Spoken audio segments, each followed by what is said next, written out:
Hello everyone. In this video I will be talking about what the t-test is, or sometimes called the student's t-test.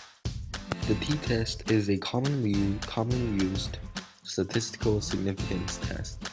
This means the t-test is one of the many tests that are used to compare means from datasets to see whether the difference in the means are statistically significant or not. Unlike the ANOVA test that looks at 3 or more datasets, the t-test is used for scenarios with 2 groups only.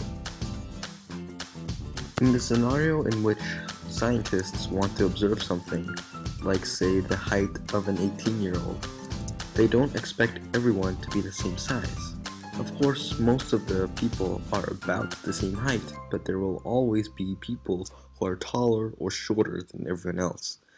And this difference in height is called variation, which we'll come back to later. Another thing we have to think about is how scientists observe things. So for example, how can you measure the height of an 18-year-old? Of course, you can measure every single 18-year-old, but as there's too many, that's simply impossible. That will take forever. Instead, we take a sample. Instead of measuring every single 18-year-old, we only measure a small number of them. The idea is that since most 18-year-olds will be the same height, we can assume that this sample will be like the population and will be set for all 18-year-olds. But this isn't always true. It is untrue because nature can be unpredictable and often has a lot of variation, especially in biology. So when we see a pattern, we don't know if it's a real pattern or if we just picked up a weird sample due to that natural variation. Let's say the average height of 18-year-olds in town A is an inch taller than the average height in town B.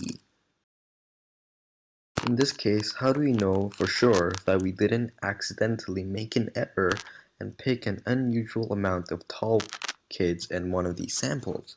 How do we know that the kids in town A really are taller than the kids in town B? How do we know that this difference isn't by chance alone? This is where the t-test comes in. It allows us to compare results in terms of the variation in means, allowing us to say in confidence either the kids in town A really are taller or that the difference in height is actually due to natural randomness in our samples. By the way, all tests have some sort of hypothesis that is by default accepted as true. This is called null hypothesis.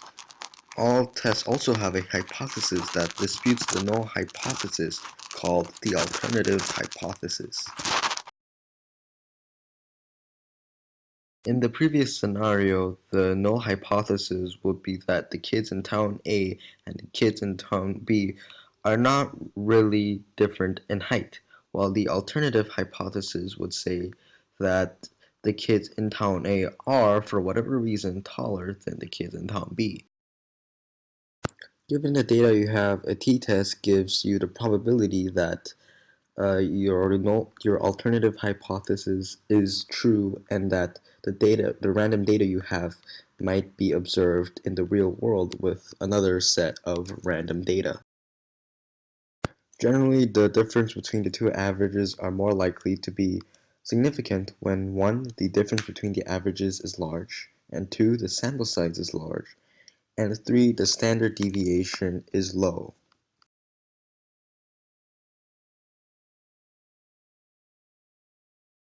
You should only use the t-test if your data is normally distributed, which basically means your data is evenly distributed to either side of the mean.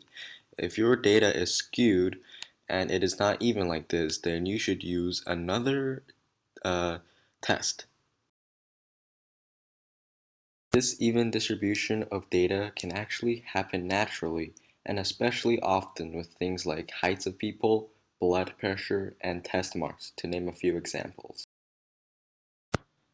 In conclusion, the t-test is adaptable to many datasets, but be sure to remember the criteria, and as this was only a general overview of what a t-test is, make sure to continue paying attention to the rest of my group's work. Created using Powtoon.